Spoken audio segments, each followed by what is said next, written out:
montrer, il y a déjà quelques frères qui sont jetés là-bas, mais il faut dire que nous faisons les têtes comme ça, mais on nous dit non, allez-y croire quelque chose. Mais voilà qu'aujourd'hui, nous sommes dans un temple 5 étoiles. Amen.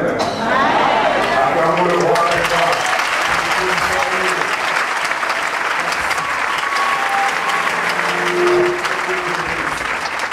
Je peux être très long, parce que ce n'est pas le moment, mais nous devons partager quelques principes autour des offrandes. Et si vous pouvez avec moi lire Genèse chapitre 12, nous allons lire les 3 premiers versets. Genèse 12. 1 à 3, la Bible dit ceci, il s'agit d'Abraham, il n'est pas pour Abraham, il est Abraham. L'Éternel dit à Abraham, va-t'en de ton pays, de ta patrie et de la maison de ton père, dans le pays que je te montrerai. Je ferai de toi une grande nation et je te bénirai, je rendrai ton nom grand et tu seras une source de bénédiction. Disons ensemble, tu seras une source de bénédiction. Et Dieu nous donne aussi des hommes sources de bénédiction aujourd'hui. Alléluia. Verset 3. Je bénirai ceux qui te béniront, et je maudirai ceux qui te maudiront, et toutes les familles de la terre seront bénies en toi. Amen. Dieu n'a pas besoin de ressusciter Abraham aujourd'hui pour bénir, pour maudire les hommes. Il a déjà mis à notre portée des hommes comme l'apôtre Germain Zégué et des militaires comme Réhoboth.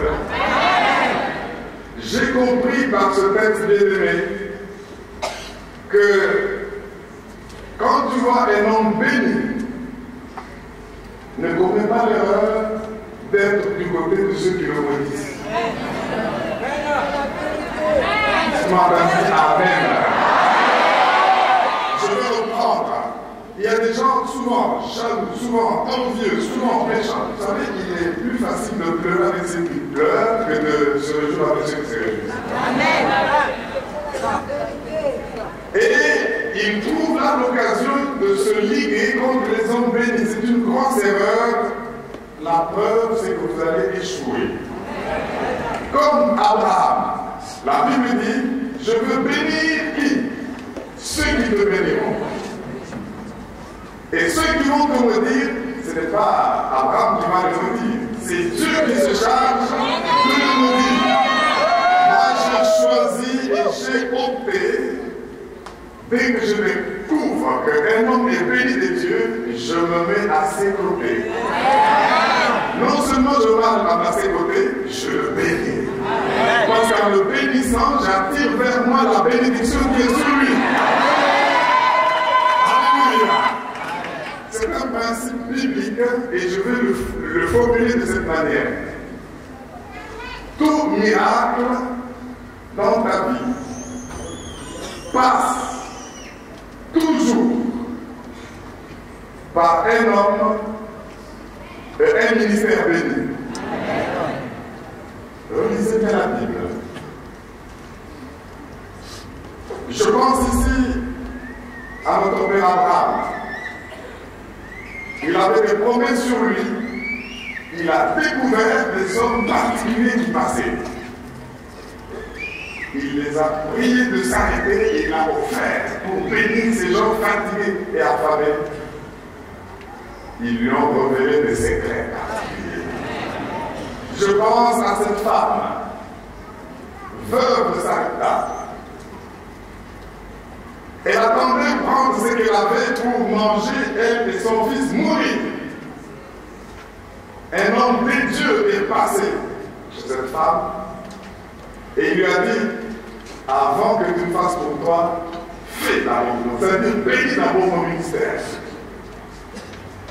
Elle a béni et la Bible dit, lui ne savait pas que quand elle manqua de base, si elle n'avait pas fait cette action pour bénir le ministère de cet homme, malgré ses bases, elle aurait bien eu. La bénédiction et le miracle passe par la bénédiction d'un homme roi ou d'un ministère roi.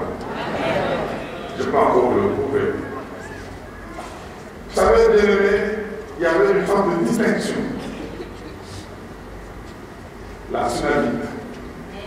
Elle a découvert un homme de Dieu et s'est dit non, c'est comme c'est un homme de Dieu. Et dit à son mari, peu importe ce qu'il peut penser, qu'on lui construise une chambre pour lui mettre un lit, une table, quand il passe comme ça, il travaille.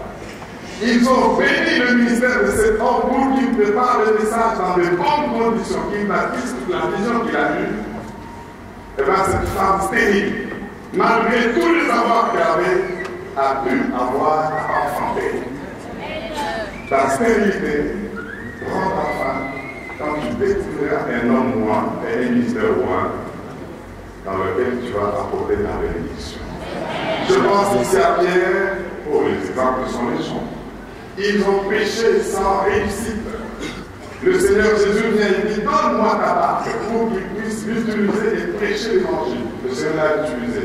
La minute qui suivait, il a pu faire une pêche miraculeuse.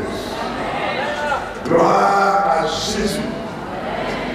C'est pour ça que des personnes telles que Gédéon qui devaient libérer des nations, quand ils voyaient des choses comme ça, ils disaient non, attends, je vais prendre mon front, que je vienne te bénir, ne pars pas. C'est pour dire, mes frères et sœurs, si tu reçois un prophète, en qualité, c'est-à-dire que tu le reconnais en tant que prophète, tu recevras la récompense du prophète. Ne le voyez pas avec les yeux de la chair, voyez-le comme un homme roi de Dieu. Il a donné une vision des écoles, des centres hospitaliers, des constructions culturelles. Évangéliser dans le pays à travers le monde, ça demande de l'argent, ça demande des moyens et ça demande des partenaires. Je voudrais, bien aimé, que nous puissions maintenant découvrir que c'est une terre fertile.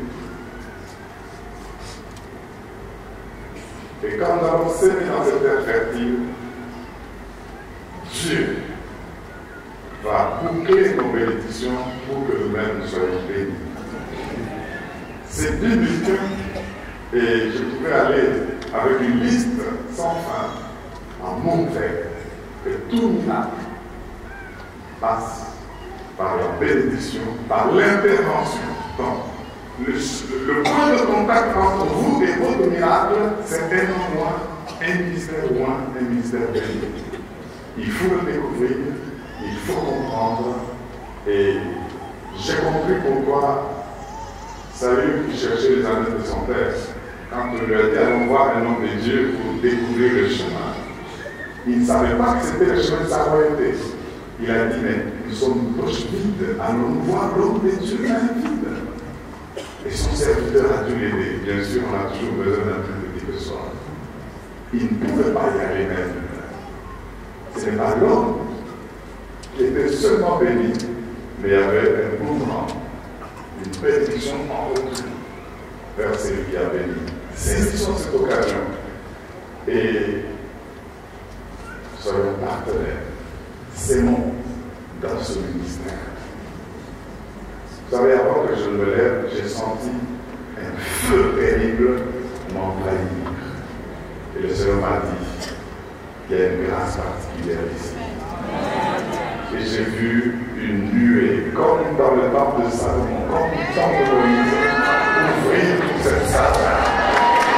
Et je crois que Dieu est ici et il va nous mettre au large comme le nom de ce ministère indique. Et je voudrais que Dieu vous mette au large. Dans votre révolte, un puits qui ne va jamais partir.